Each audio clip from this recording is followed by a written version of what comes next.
हरे कृष्ण कृष्ण कृष्ण हरे हरे, हरे राम राम हरे हरे, हरे कृष्ण कृष्ण कृष्ण हरे हरे, हरे राम राम हरे हरे, हरे कृष्ण कृष्ण कृष्ण हरे हरे, हरे राम राम हरे हरे। श्रीमद् भागवतम के एक और श्लोक से कुछ जानने समझने की कोशिश करते हैं। लेते हैं स्कंद 1 के पहले अध्याय के 10वें श्लोक के। इस कलयुग में साधना, ज्ञान और शांति प्राप्त करना क्यों कठिन हो जाता है और इसका अचूक समाधान क्या है? पहले श्लोक पढ़ते हैं। प्रायेण अल्प आयुष सभ्य कलौ अस्मिन् जुगे जना मंदा सुमंद मतय मंद भाग्या ही उपद्रुता।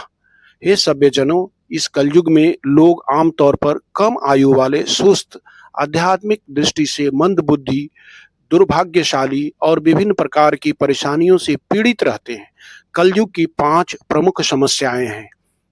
जीवन छोटा, समय नहीं है, मतलब जो श्लोक में बताया गया है, अल्प आयुष्य, आध्यात्मिक रुचि में कम झुकाव, उत्साह कम, जैसे मंदा बोला गया है इसमें, निर्णय क्षमता कमजोर, गलत विचारधारा जो श्लोक में बताया गया है, सुमंद मतय, सही अवसर नहीं मिलता, भाग्य दुर्बल है, मंद भाग्या जो श्लोक में बताया गया है, रोग, सामाजिक तनाव, आर्थिक संकट, मानसिक अशांति जिस श्लोक में बताया गया है, उपद्रुता।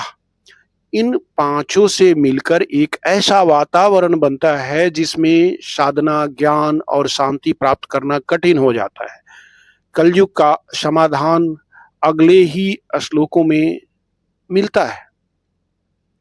भागवत बताता है कि इतने दोषों के बावजूद कलयुग में एक महान गुण है, वो है भगवान का नाम, भगवत श्रवण और भक्ति योग। वो शक्ति है जो इन पांचों समस्याओं को काट सकती है, खत्म कर सकती है, निवारण कर सकती है। प्रभुपाद जी कहते हैं कि यह श्लोक आधुनिक मानव समाज का एग्जैक्ट मेडिकल रिपोर्ट है। मनुष्य मानसिक, सामाजिक और आध्यात्मिक रूप से कमजोर हो चुका है और समाधान क्या है? हरि नाम, कृष्ण चेतना।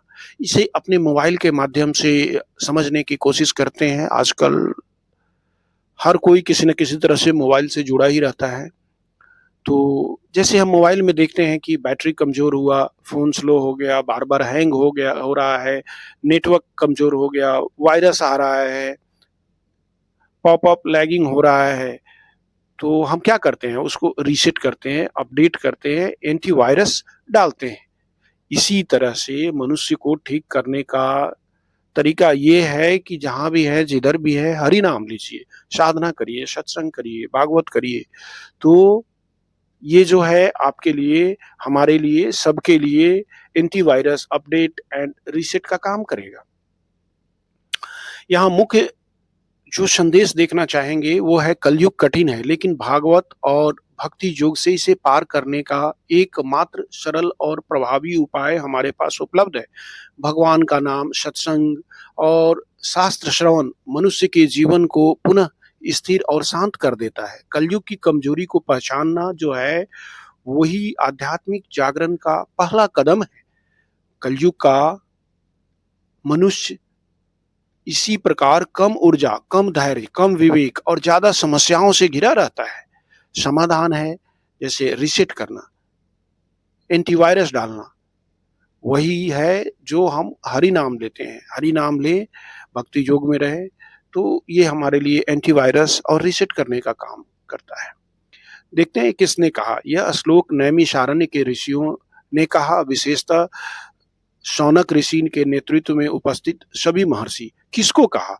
यह श्लोक सूत गोस्वामी से कहा गया। नैमिषारण्य के ऋषि सूत गोस्वामी से श्रीमद् भागवत का उपदेश देने का अनुरोध कर रहे थे। कब कहा गया? यह अंदाजन 5000 वर्ष पहले कहा गया। कलयुग के प्रारंभ में यह घटी। कहाँ कहा गया? यह स्थान जो है नैमिषारण्य, जो उत्तर प्रदेश में पड़ता है, अत्यंत पवित्र स्थान है, जहाँ प्राचीन काल में यज्ञ, आध्यात्मिक सभाएं होती थी, वहां कहा गया। क्यों कहा गया? ऋषि मुनियों ने देखा कि कलयुग शुरू हो चुका है, मनुष्य की क्षमता, बुद्धि, आयु, स्वास्थ्य रैपिडली मतलब तेजी से गिर रहा है, लोग परेशानियों से घिरते चले जा रहे हैं, इसलिए उन्होंने सूत गोस्वामी जी से कहा, कलयुग के इन दोषों को देखकर हमें उचित उपाय बताइए, ऐसी हालत में मनुष्य को धर्म, ज्ञान और मुक्ति का मार्ग कैसे मिलेगा? यहाँ से भागवत का महिमा गान शुरू होता है, जो कलयुग में सबसे श्रेष्ठ उपाय है। तो बिना समय नष्ट किए हुए हम भी हरि नाम जाप करते हैं। हरे कृष्ण कृष्ण कृष्ण हरे हरे, हरे राम राम राम हरे हरे, हरे कृष्ण कृष्ण कृष्ण हरे हरे, हरे राम राम राम हरे हरे।